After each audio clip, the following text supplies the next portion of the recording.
The day laughter turned to thunder. It was 08:00 over northern France, April 8th, 1943. The air was painfully clear, the kind of morning that turns contrails into white scars across a blue glass sky.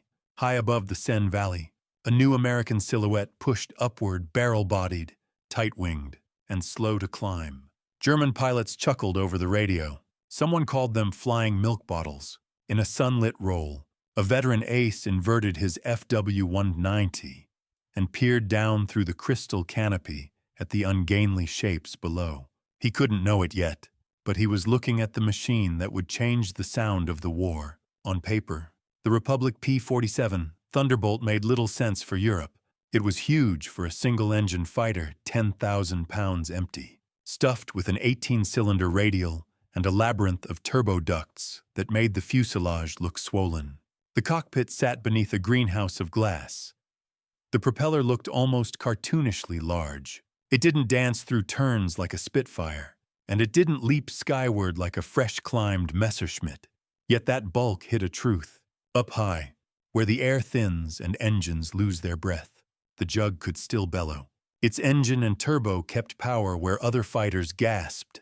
In the thin blue, mass and horsepower begin to rule. Down below that April morning, 16 P-47Cs from the 4th Fighter Group clawed toward combat for their first real test. The Americans were green. The Germans above had been fighting since 1939. Early skirmishes seemed to confirm every joke. The Jug didn't turn with a Focke-Wulf. It didn't climb like a Bf-109. Worse, pilots fresh from Spitfires tried to dogfight the old way and paid for it. Stories spread. It flies like a truck. Some said, it falls like a safe. Others muttered, half joking, half afraid. Then, a different kind of leadership forced a break with habit. Squadron and group commanders, hard men who bled for every lesson, started drilling a new creed. Don't turn. Don't stay low and slow. Take the fight high. Dive like a dropped anvil. Hit once with everything and leave. If altitude is a bank account, the P-47 is rich. Convert height into speed. Spend it in a 2-second hurricane of 50 caliber fire and climb away before the enemy can answer. The Jug's physics became a tactic. Its weakness at low altitude turned into dominance from above. But doctrine alone doesn't silence a sneer. That took a single, impossible survival, an aerial crucible that rolled through mess halls and briefing rooms like a thunderclap. June 26, 1943, late light over northern France. A returning escort mission began to unravel as 16 FW-190s dropped out of the sun onto the trailing American formation. Second Lieutenant Robert S. Johnson, near the back, took the first hammer blow. 20mm shells smashed into his P-47. The canopy burst. Hydraulic fluid turned the cockpit into a bloody haze. Shrapnel carved his face and leg. He reached for the handle to bail out and found the canopy welded in its tracks by a shell blast. Trapped at 27,000 feet in a burning, shaking wreck, he leveled the wings and pointed for England on instinct and luck. Then a lone FW-190 found him. Sliding in behind the crippled Jug, Johnson could barely see forward through oil and smoke. There was no evasion left, only armor plate, prayer, and the stubborn physics of an overbuilt airframe. The German raked him again and again, then pulled alongside close enough for Johnson to see the pilot's expression shift from certainty to disbelief.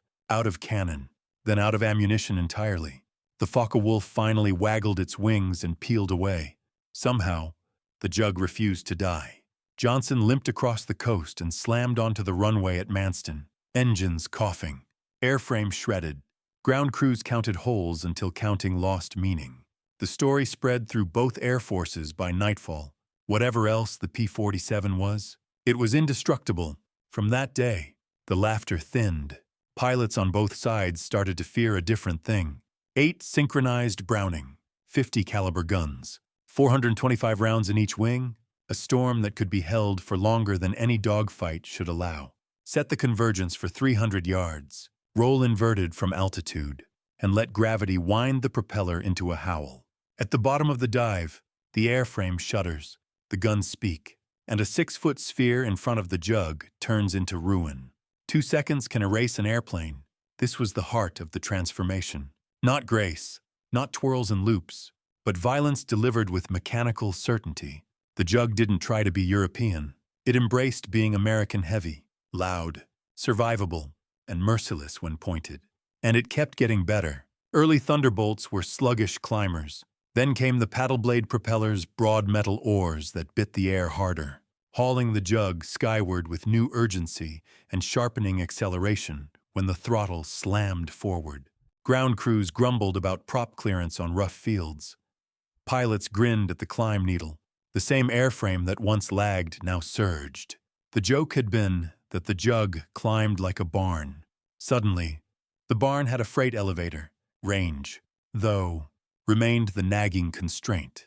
Deep strikes into Germany stretched escort windows to braking, but each month brought more external tanks, better procedures, smarter rendezvous.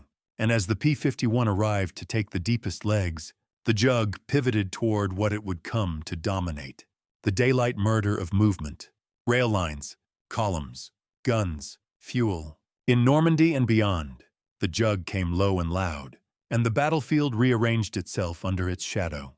On roads, soldiers learned that the right decision was often the ditch. Yet the Jug's story is bigger than tactics and hardware. It's also the rumble of factories at midnight, the spark of rivet guns, the discipline of checklists, and the steady hum of a training machine that kept producing pilots with hundreds of hours before they saw combat. The Thunderbolt was a difficult airplane to master. It killed men in training who misread its torque or underestimated its appetite in a dive. But those who learned its moods discovered something ruthless and reliable. You don't so much fly a Jug as aim it. Strap in, roll, climb, and when you see the opportunity, you become a delivery system for 8 guns and a law of momentum. So the riddle from that first April morning becomes our guiding question. How did an overbuilt, overpowered, seemingly clumsy fighter become the most feared sound in German skies and a flying sledgehammer against armies on the ground? In this episode of War Chronicles, we follow that evolution from derision to dominance. We'll step into the cockpit on the day a young pilot should have died, and didn't. We'll sit at the long tables where group commanders rewrote air combat for a heavier age. We'll unpack why 8 deep belts of .50 caliber ammunition changed outcomes more consistently than a handful of cannon shells, and why mass, maintenance, and training can break even the sharpest tactics. And by the end, you'll understand why veterans who had faced Spitfires, Hurricanes, and Yaks without flinching learned to fear one particular noise. The heavy, rhythmic roar of paddle blades biting air, followed by the metallic thunder of Browning guns. When that thunder started, the laughter ended. The industrial miracle behind the Thunderbolt. To understand how the P-47 became America's airborne hammer, we must step backward to the factories and mines that forged it. It started not in the sky, but on drawing boards in Long Island in 1940. The world was falling apart. France had collapsed. Britain stood alone, and German fighters dominated Europe's skies. The U.S. Army Air Corps sent out an urgent request for a high-altitude interceptor that could match the Luftwaffe's best. At Republic Aviation, a Georgian-born engineer named Alexander Kartveli faced an impossible brief: build a fighter that could climb higher, fly faster, and carry heavier guns than anything before it. His answer was not elegant, but it was brilliant. He designed a monster. When the prototype rolled out of the hangar in 1941, mechanics joked that it looked more like a small bomber than a fighter. Its engine, the Pratt & Whitney R2800, was a 2.0 horsepower furnace of metal and noise. Behind it, Kartveli crammed a turbo-supercharger system with miles of ducting that wound through the fuselage like arteries.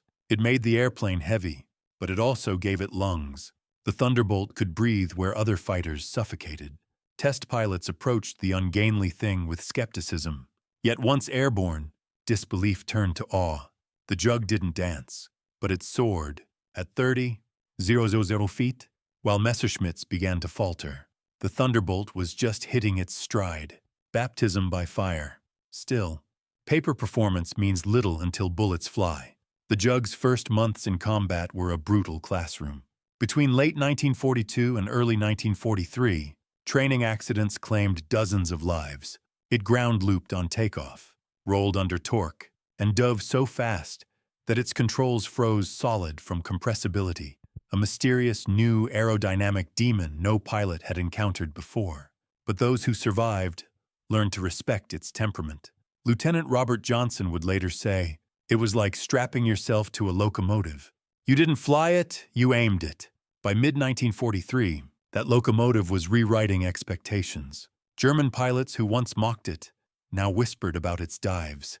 When a Thunderbolt dropped from altitude, its mass and streamlining made it unstoppable. Nothing could catch it. And when those 8 Brownings opened fire, nothing could stand before it. Major Hub Zemke turned this into art. He taught his squadrons to hunt in the thin, cold air, to dive in coordinated pairs, unleash hell, and climb back into the sun. They called it boom and zoom. The Luftwaffe called it death from above. The moment everything changed. Summer 1943, a mission over northern France. Thunderbolts escorting bombers at 25,000 feet. Below them, black smoke columns rose from flak bursts. Above them, German fighters gathered like sharks. Robert Johnson's crippled Jug, the one that had refused to die, had become legend. Mechanics displayed its shattered cowling like a trophy. Engineers studied the holes and realized what they had built, a fortress with wings. It wasn't fast or graceful, but it could take punishment that would shred any other fighter. Pilots began trusting the armor. They pushed harder, stayed in fights longer. German aces reported disbelief aircraft returning home that should have been ash and vapor. In one Luftwaffe briefing, a frustrated officer is said to have shouted, "These Americans have built a tank that flies." He wasn't wrong, turning the laughingstock into a nightmare. By the autumn of 1943, the P-47's evolution accelerated. New paddle-blade propellers transformed its climb rate. External fuel tanks stretched its range beyond France. Once confined to escorting bombers along the coast, Thunderbolts now accompanied them deep into the Reich. Every improvement magnified its brutality. In dives, the Jug reached speeds that made its guns vibrate like a continuous roar. When they fired, the recoil felt like a physical punch through the cockpit. At convergence range, roughly 3 football fields, the 8.50s created a glowing tunnel of destruction that shredded whatever entered it. A Luftwaffe gunner would later recall watching one of his comrades' aircraft disintegrate in midair. Not shot down, destroyed, wings gone, tail gone, nothing left but dust. Even hardened veterans began to feel something unfamiliar: fear. A different kind of power. Behind that fear was more than steel and gunfire. It was the hum of factories that never slept. At Farmingdale, New York, the Republic plant turned out a new Thunderbolt every 50 minutes. In Evansville, Indiana, a plant built on empty farmland produced hundreds each month. Women, many of whom had never touched an airplane before the war, riveted the wings, wired the instruments, and tested the engines. Each carried the weight of 65,000 individual parts and 8 miles of electrical wiring. Every aircraft that rolled off the line was a promise. The next sortie, the next pilot, the next chance to turn the tide. That is what made the Thunderbolt unbeatable. Not magic, not mythology, but industrial inevitability, a war machine backed by a nation that could replace everything but time. By late 1943, the laughter in German ready rooms was gone. The mockery had turned to grim respect. The flying milk bottle now ruled the upper air, and when it came diving out of the sun, the sky itself seemed to shudder. But the Thunderbolt's true legend had only begun. Its next transformation would take it lower, where trees, trains, and tanks would learn to fear its shadow. The Thunderbolt descends. Spring, 1944, across the hedgerows of France. The thunder no longer came from above the clouds. It came skimming the treetops. The P-47 had traded altitude for dominance over the ground. What began as a high-altitude escort had now evolved into the deadliest low-altitude hunter of the war. By then, the Allies were preparing for D-Day. The invasion demanded a new kind of air power fighters that could crush enemy transport. artillery, and reinforcements before they ever reached the beaches. The Thunderbolt was made for it. Its armor, once mocked as unnecessary weight, became salvation. German flak batteries spat molten steel skyward, but the Jug could take hits and keep flying, its engine air-cooled. Without the fragile radiators of its rivals shrugged off holes that would have bled a liquid-cooled fighter dry. Pilots learned to skim the ground so low that trees blurred into green streaks beneath the wings. When they opened fire, it wasn't a burst, it was a storm. 8 machine guns, each firing 13 rounds per second, hurled over 100 projectiles every heartbeat. The tracers formed fiery rivers that tore through convoys and columns. The smell of cordite filled the cockpit. The ground below erupted in smoke and flame. Normandy. The hammer falls. June 6, 1944. The beaches of Normandy were chaos smoke, screams, and steel. But above the invasion fleet hung an umbrella of protection, made almost entirely of P-47s. Over 500 Thunderbolts circled the landing zones that morning, forming what one German survivor later called a ceiling of death. When German armor tried to push toward the beaches, the response was instant. The radio call Jabos, spread panic through every German column. The sound of the R-2800's deep roar meant only one thing: run, hide, or die. A German officer from the 21st Panzer Division later wrote, "They came in pairs, so low you could see their faces. Rockets screamed, and then came the hammering guns. Entire convoys vanished in fire. There was no defense, only prayer." In the weeks after D-Day, the Thunderbolt systematically shredded German logistics. Locomotives exploded, trucks burned, bridges vanished. In a single month, they destroyed thousands of vehicles and hundreds of tanks. German units were forced to move only at night, crippling their ability to fight. The birth of the flying artillery. As 1944 rolled on, the Jug grew deadlier. Bomb racks and rocket rails turned it into a one-plane air force. Each aircraft could now carry 2 1-pound bombs and 10 5-inch rockets, the equivalent of a small artillery battery. Pilots joked that they flew a bomber that happened to be fast. For the soldiers on the ground, that power meant survival. For the enemy, it meant annihilation. One pilot described strafing a German supply depot. The first pass took out the trucks. The second pass lit up the ammo dump. The third pass, there wasn't anything left to shoot. This new role demanded nerve and precision, flying through flak bursts at 400 miles per hour, only a few hundred feet above the ground. Required courage bordering on madness, but the Jug could take it.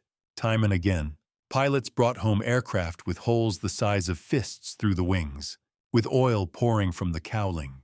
With landing gear half gone, mechanics patched them up, reloaded them, and sent them out again. The sky belongs to the Jug. By late 1944, German soldiers had a saying: if you see a silver plane in the sky, it's American.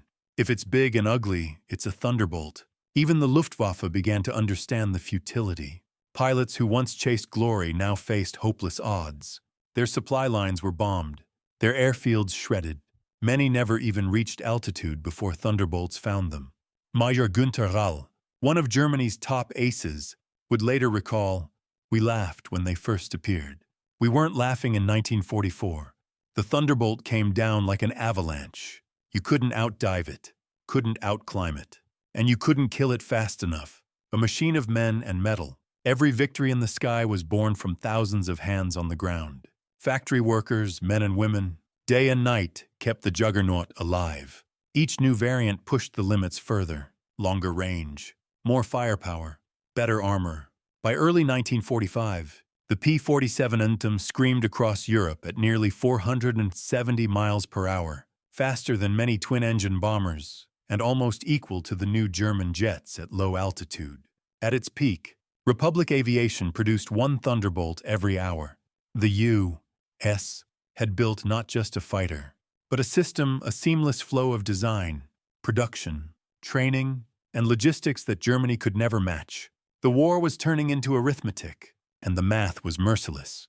By 1945, the Luftwaffe was a shadow.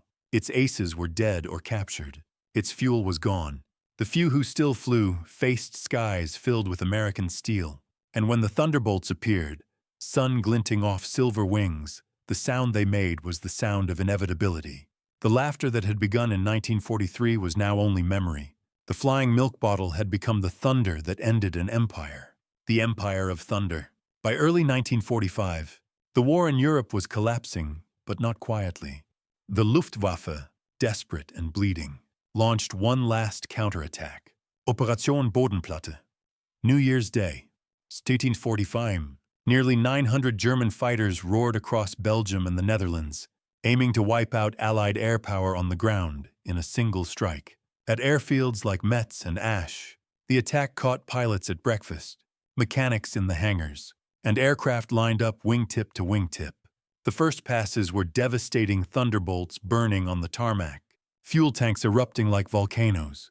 German pilots must have believed they'd finally drawn blood. Then, the surviving jugs took off. Within minutes, the sky above the airfields turned into a brutal melee. The same ruggedness that had made the Thunderbolt a joke in 1943 now made it a monster.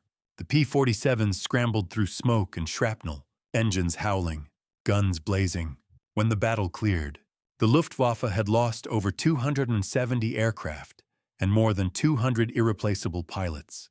The Americans, they replaced every destroyed Thunderbolt within a week. That was the true imbalance of the air war. Germany ran out of men. America never ran out of machines. Roosevelt's piano. In those final months, the Jug's reputation became legend.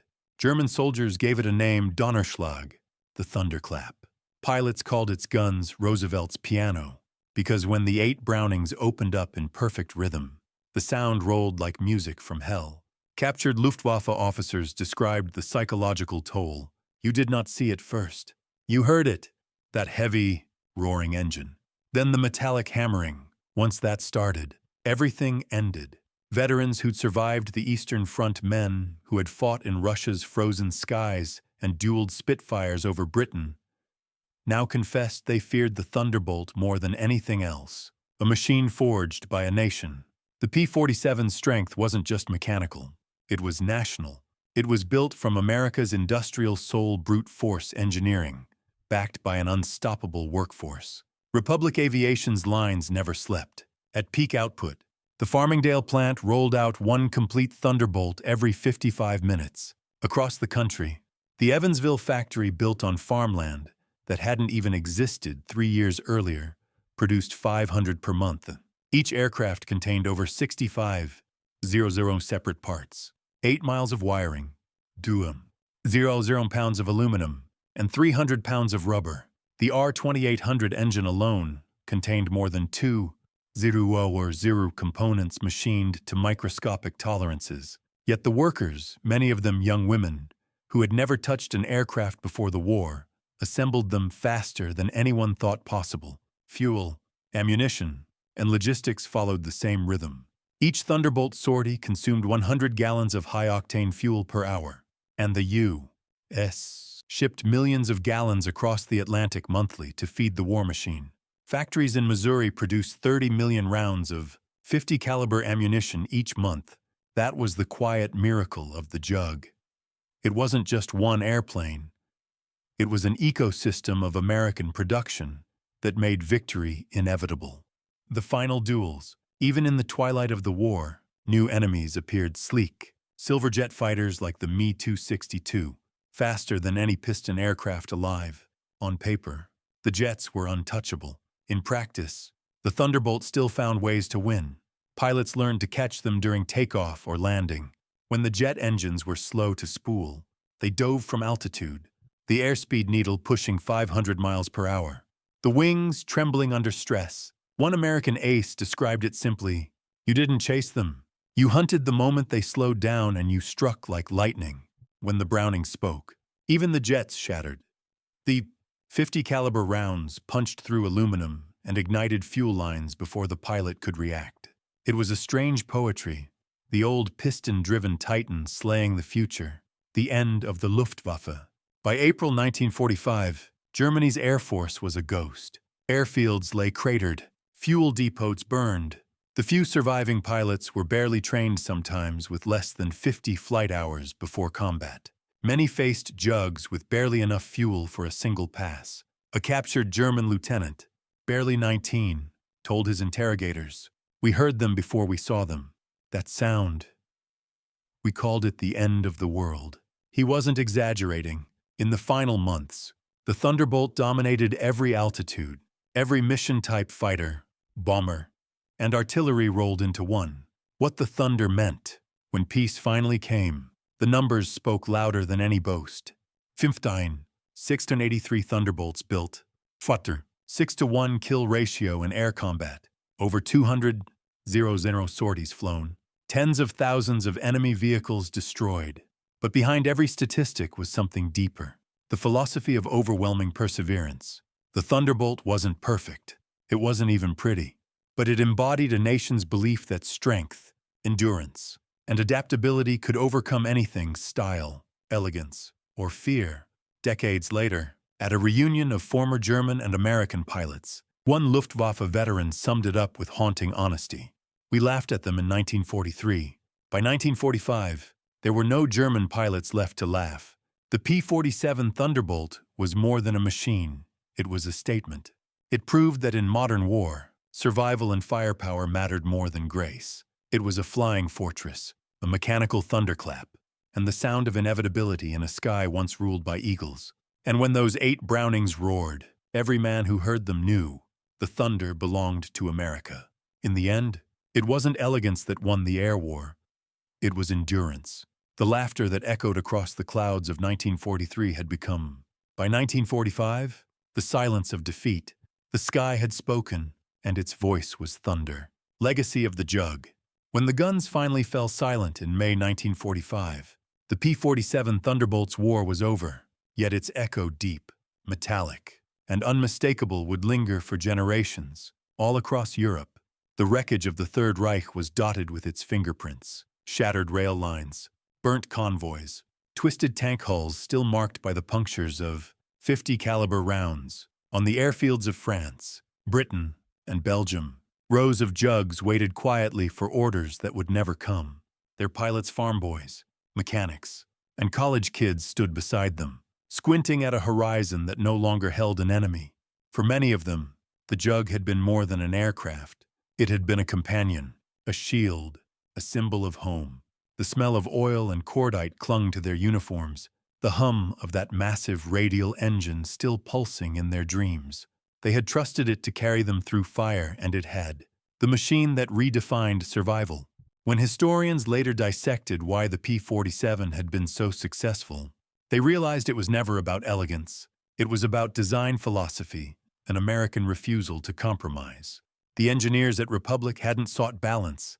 They had sought advantage. Every component of the Jug was built for extremes. Double control cables for redundancy, armor plates that could shrug off 20mm cannon shells, a radial engine that would keep running even with half its cylinders torn open. Even its guns were more than weapons. They were an industrial symphony. 8 Brownings, electrically heated to prevent freezing, fed by boosted belts to eliminate jams. The guns could fire continuously for over 30 seconds, longer than the lifespan of most dogfights. And that was the essence of the Jug's genius. It didn't win by finesse. It won by endurance. It survived what killed others, and that endurance gave its pilots the confidence to fight and live. A global impact. When the Thunderbolt transitioned from Europe to the Pacific, its legend grew. In the humid skies of the Philippines and Burma, its ruggedness became even more vital. Japanese pilots, used to fragile but nimble aircraft, found their shells bouncing harmlessly off the Jug's thick hide. Colonel Neil Kirby of the 348th Fighter Group once wrote home, "You could fly through a storm of bullets, come home with holes the size of fists, and the old girl would still taxi to a stop like nothing happened." From the jungles of New Guinea to the coral atolls of the Pacific, the Thunderbolt became the hammer that cleared the path for ground troops and bombers alike. Its long-range N variant even escorted B-29s toward Japan, proof that the overweight fighter of 1943 had become one of the most capable machines ever built. Beyond victory. After the war, hundreds of Thunderbolts remained in service, They flew with France, Brazil, Mexico, and even post-war Italy. Some served into the early 1950s, their metal bodies outlasting the ideologies they had destroyed. But for the pilots who once flew them, the memory was personal. They remembered the vibration of that engine, the rattle of the guns, the smell of cordite and hydraulic oil. They remembered seeing tracers arc into the dark sky and knowing that somewhere above, another young man in another cockpit was doing the same. At post-war reunions, Luftwaffe and U.S. Army Air Force veterans would sometimes sit together. Time had dulled the edges of hatred, but not memory. One German ace, who had once mocked the P-47 as a fat cow, raised his glass and said quietly, "It was the cow that trampled us." The room fell silent. Then the Americans laughed, not with arrogance, but with recognition. They all knew what he meant, the Thunderbolt's true meaning. Today, when you see a restored P-47 in flight, its silver skin gleaming, its propeller tips carving the air into that unmistakable thunder, you're not just watching a relic, you're seeing the physical embodiment of a nation's philosophy in war. It was not perfection that won. It was persistence, not precision, but production, not grace, but grit. The P-47 was proof that an army of ordinary people, engineers, welders, test pilots, and mechanics could outbuild the most experienced air force on Earth. It was the product of courage amplified by industry, an industry driven by purpose. As one American pilot said years later, standing before his old aircraft in a museum hangar, "She was ugly, she was loud, but she always brought you home, and that's all that ever mattered." The final reflection. The story of the Thunderbolt isn't just about air combat. It's about what happens when human will meets mechanical genius. It's about how laughter in one year can become silence the next, and how arrogance always falls before endurance. The Jug began its war as a punchline and ended it as prophecy. The proof that the strongest machines aren't the sleekest, but the ones that simply refuse to break. And as history fades into memory, the echo of that engine still whispers through time. A reminder that victory, like thunder, is not born in elegance, but in power, persistence, and the will to endure. If you believe stories like this should never be forgotten, subscribe to War Chronicles, where history breathes, thunder roars, and the past still flies.